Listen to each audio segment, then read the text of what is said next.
Hello, I'm Octavio Saenz, and welcome to another edition of the Master's Thesis series for the Center for Homeland Defense and Security. With me today is EmilyJane McLoughlin with the Arlington County Department of Public Safety. EmilyJane, good to have you here. Great to be here. Thanks, Octavio. Tell us a little bit more about your role with the current department that you're at, and how does that affect your decision to proceed on this thesis? And tell us a little bit more about that. Absolutely. So I'm currently the Program Manager for Emergency Preparedness for Arlington County's Emergency Management Division. In that role, I oversee the emergency management planning, training and exercise, and NIMS compliance function for the department. So my focus really is making sure that we are getting the departments internal to Arlington County, as well as our partners and neighbors within the National Capital Region, ready to go in case there is some sort of emergency or incident. So we do that through developing plans, testing and training the plans, and then putting into place a corrective action program. And so that all sort of loops back together. So from that place, I realized that Arlington County is a very small jurisdiction. We are in a resource-rich area, but not always the most resource-rich ourselves. And so I wanted to figure out how we could leverage the private sector and then also other non-traditional stakeholders like the Department of Human Services within our jurisdiction, the Transportation Department. So many of these different departments, and as well as the private sector, don't know how to work within the National Incident Management System and don't know how to work within the Incident Command System. The National Incident Management System and the Incident Command System are great for first responders. They were designed for first responders and they are used regularly by them. And by all means, they should continue to use them as they conduct field operations. But when you have an instance or an incident that occurs in a jurisdiction that doesn't have a primary incident scene, it's not an explosion, it's not an active shooter, it's a widespread systemic issue like a catastrophic water outage. How do you organize all of the resources you need from the private sector and then from these other government organizations that don't usually use the National Incident Management System or the Incident Command System? How do you organize them in an EOC? And traditionally, those operations are conducted under the National Incident Management System. And there needs to be a shift away from that. That's really what my thesis focuses on, is what are the different ways that we can restructure incident response operations to an incident that does not rely on fire, police, or emergency medical services to really harness the power and the resources that these other stakeholders have. One of the examples I used in my thesis was the catastrophic water outage in the National Capital Region. And like all exercises, I asked the reader to suspend some reality. So EmilyJane, tell us a little bit more about how that cooperation and communication, how those two different factors come into this research topic. Absolutely. So the Incident Command System was developed in a way for there to be a very clear chain of command, a very clear understanding of what everyone's expectations are and what roles and responsibilities they have. You have FLOP, which is the Finance, Logistics, Operation, and Planning structure. And that works, as I said before, really well for first responders. But when you're talking about a Fortune 500 company or a nonprofit organization based in your community, they don't know all of the technicalities for how the Incident Command System works. And that's totally fine. They don't need to know that. But right now, emergency management is trying to fit a square peg into a round hole by saying, we're going to run our Emergency Operations Center, our core center location for all of the response operations. We're going to run that under the Incident Command System and under the National Incident Management System.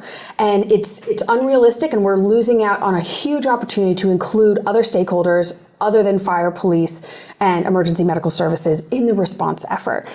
As emergencies are getting greater, as we saw during 2017, during the hurricane season then, with Hurricane Maria, Hurricane Harvey, and in subsequent hurricanes since then, the ability for the government at all levels, local, state, and federal, to respond to the great needs that come as a result of these storms, as well as the wildfires in California that have occurred over the past few years, the needs that our communities have exceed what government can provide. We need the private sector, and we need all parts of the government, not just traditional first responders. And so in my thesis, I really tried to work to identify different characteristics that could be used at the local government level to create operations and an EOC structure that could really facilitate this. Right. That could really facilitate a really great way to incorporate these additional stakeholders. So basically it's resources that are not being used just because they don't speak the same language. Absolutely. Mm-hmm. It is people who are not even being brought to the table. Really? Who are not even being brought to the table, who have great resources that can be leveraged,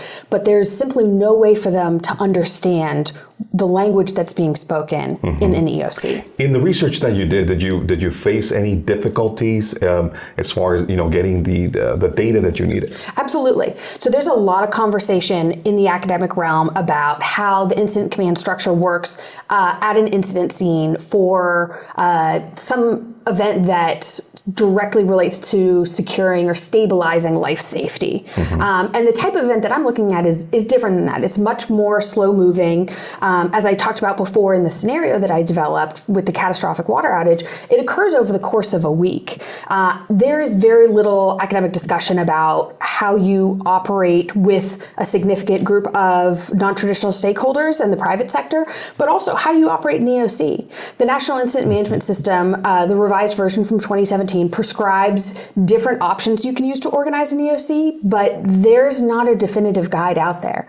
And traditionally, EOCs, at least in my professional experience as well as the academic work that I did, EOCs rely on the incident management system and the National Incident Management System, which is great if emergency managers consider themselves first responders, but we're not. Our mission, our goal, and our objectives are to be collaborative, to bring people to the table, and to share resources and information. And right now, the way that we are doing business by using the National Incident Management System and the Incident Command System is just closing doors to stakeholders and resources that we will really, really need. And by doing that, we're doing a disservice to our communities. And I think the key word here is collaboration. That's extremely important when it comes to an emergency. Any recommendations that you found after looking into your thesis? Absolutely. We need to, as a nation, understand that emergency management is its own independent field, separate from the fire service, emergency medical services, and law enforcement. We are separate. We have a different mission. We need to understand the value of the private sector, and that sounds sort of vague, but what I mean by that is we need to put the legwork in prior to an emergency incident to really develop relationships with the private sector. And I think the most important way to do this is by having conversations about procurement. The government has a lot of red tape, and there's a lot of reasons for that are great.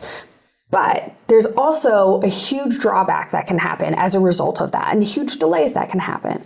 In the scenario that I talked about with the catastrophic water outage in the National Capital Region, there are a lot of jurisdictions who are going to be competing for those water resources that might be coming from the state or the federal government. So how can each jurisdiction work with their corporate partners and their nonprofit partners in their jurisdiction to leverage those resources to get the water that they need faster? Right. That's something that really needs to be focused on. And then finally, we need to take a deep look at how emergency operations centers are really organized and run.